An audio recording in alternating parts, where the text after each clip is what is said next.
Welcome to The Informed Investor, where we break down the latest financial headlines, bringing in research and insights to help you separate the news from the noise.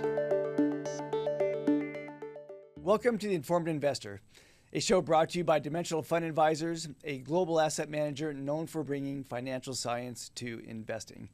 Today's topic is sports betting and its parallels to financial markets. I'm Mark Gochner, and I'll be joined today by Wes Creel and Jake DeKinder. And to set up the show today, we got our favorite sports gear on. You've got football represented. You got some baseball represented. I got Boise State Broncos, my all-time favorite college football team. And I love this topic today. How does the market set prices across all kinds of different venues? Shopping, the market. Well, it's all supply and demand. You know, for a given price, if there's a lot more demand at that price, the price naturally goes up and supply will adjust accordingly, depending on what prices are as well. And that's a function of the supermarket.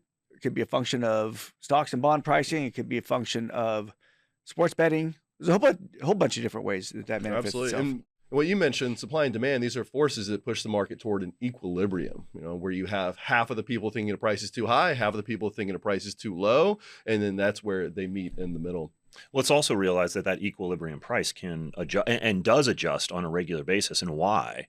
Because of new information. You go back to sort of like the supply and demand for goods. I mean, we were joking beforehand that if there's something that happens with the crop of avocados and the demand for avocados remains the same, but the supply shrinks up, what's probably going to happen? The price is going to go up, right? So it's not just that sort of this random arbitrary, it's everybody's processing that information.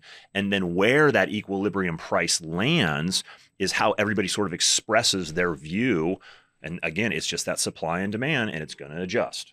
Another example of markets gets into the sports betting world. So let me read you a couple headlines around that, and then I'll get your thoughts. So the first one, the surprising truth, why is sports betting so hard? ? And the second one, are sports betting markets efficient? So a great way to introduce the topic too of how markets are working in that environment as well. In both of those, I think you would tie to equilibrium markets, and equilibrium markets are very difficult to outguess, and they're largely informationally efficient. So that makes sense. I love the fact that they just use the term efficient. I really enjoy that. They're doing our work for us. They really are. On this one. The gospel is being spread. It's great. One investor at a time. It's a really good analogy just for how prices get set, how markets reach the equilibrium. And again, you go back to the idea of supply and demand. Okay, let's think about if I'm a casino and I'm trying to run a successful sports book. Well, my ultimate goal at the end of the day is to get half the money on one side of a bet and half the money on the other, because I want them to basically cancel each other out. And so the point spread that we often talk about when it comes to betting on games, that's going to move around to help balance that supply and demand. And I think that's sort of a fascinating concept. It has a lot of ramifications that would apply to financial markets as well. And that's really the market at work. We talked a lot about, we'll see some of these different games, sports bets, and at the end of the game, you're like, man, those guys are good. Like they just got it right on what the line was. The outcome was so close to the actual spread. But it's not just somebody sitting back in an office coming up with that. It's the market. Yeah. Right? Going back to supply and demand, the market effectively is the one determining that spread. So you get equal dollars on both sides of the bet, or both teams, I should say. And it's dynamic, to your point earlier, which is like, okay, if a star quarterback gets hurt during the course of the week before the game, what's the line going to do? What's going to move to accommodate that? Because whatever the information, the expectations were before that set the line, those are no longer relevant.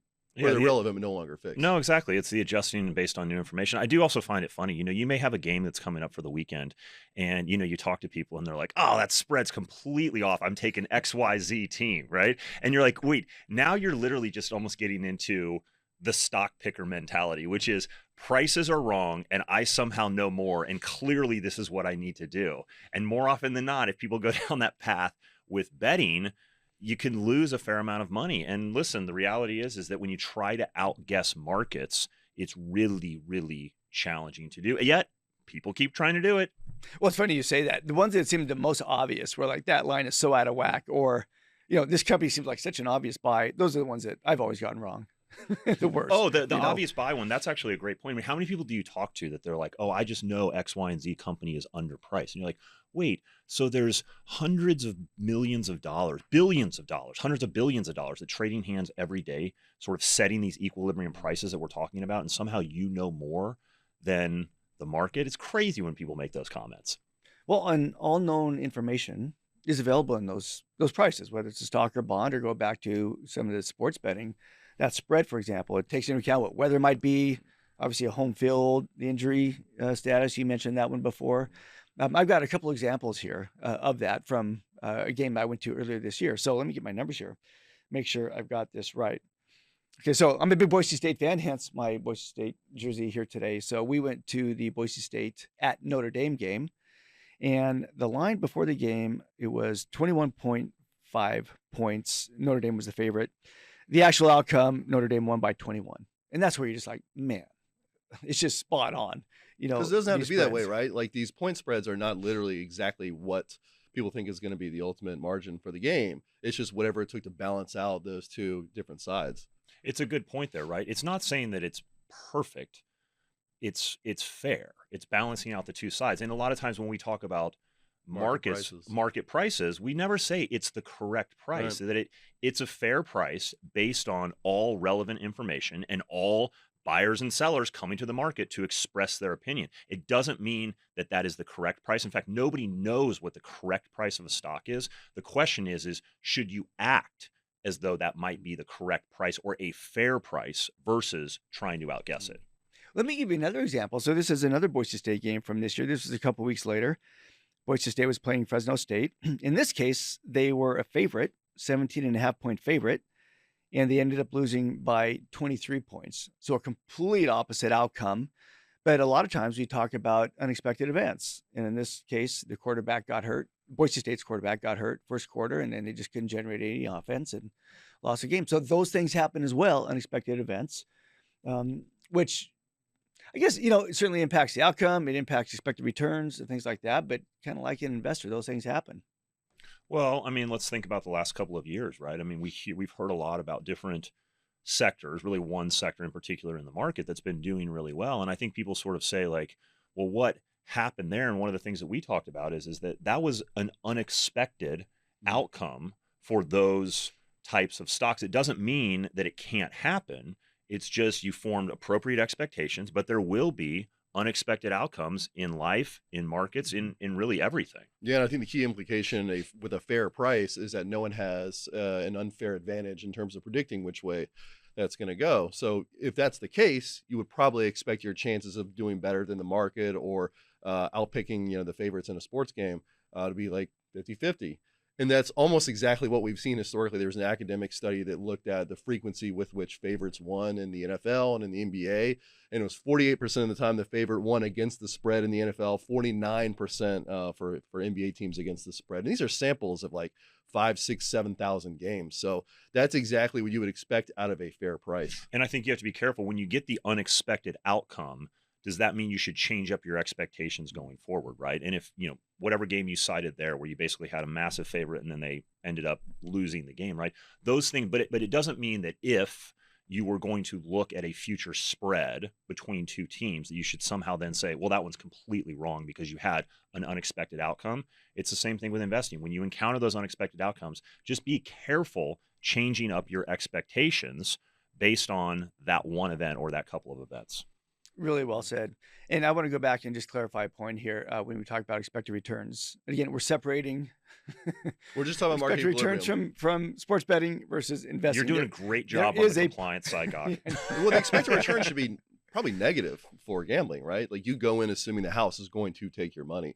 Whereas with stocks and bonds and things like that, your expected return is positive. So yeah, very clear distinction. I think sometimes it's becoming fashionable to sort of use those terms interchangeably, like gambling and investing. They're very different things. I think that's an important thing for people to remember. Yeah, we're not equating that. Yeah. We're just sort of talking about how markets work. And we'll come back to the opening point there that, listen, whether it's the stock market, whether it's what we're talking about in terms of spreads between teams, whether it's going and buying avocados at the store, whatever it is, right? This is just how markets function. Hey, Jake, you mentioned the hundreds of billions of dollars that are transacted every day when it comes to buying stocks globally.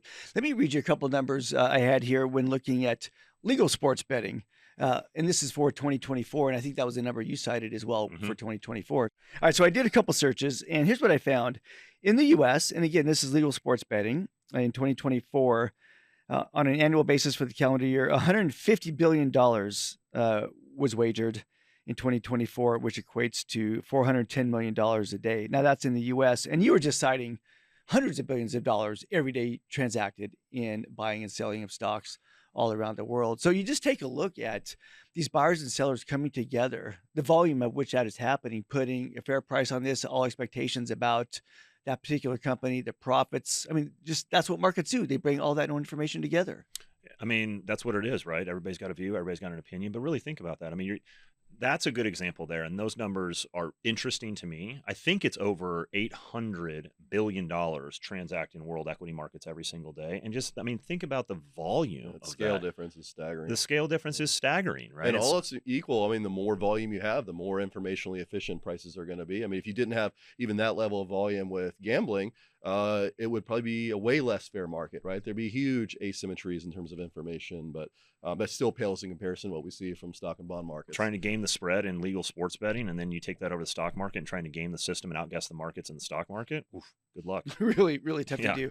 And you see very little evidence, and anybody be able to do that consistently. Mm-hmm. Hey, one thing too, when we talk about market prices is sometimes people say, well, let's talk about a stock. It's a great company. Like it's got to be doing well. Yeah, but going back to, again, how markets set prices, the market knows it's a great company. It might be great leadership. Maybe it's a great product, incredibly profitable.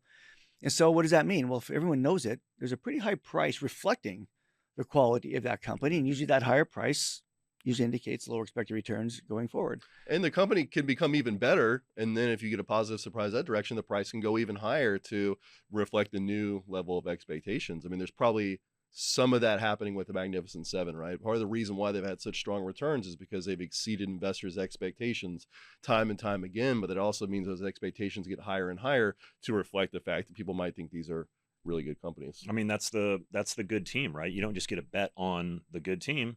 You got to deal with the spread. That's exactly what we're talking about. You know, in this, everybody knows Ohio State is a good team this year, right? That's the reason that if you go and you look at the lines on a lot of the games, there's probably a pretty decent spread because everybody knows it.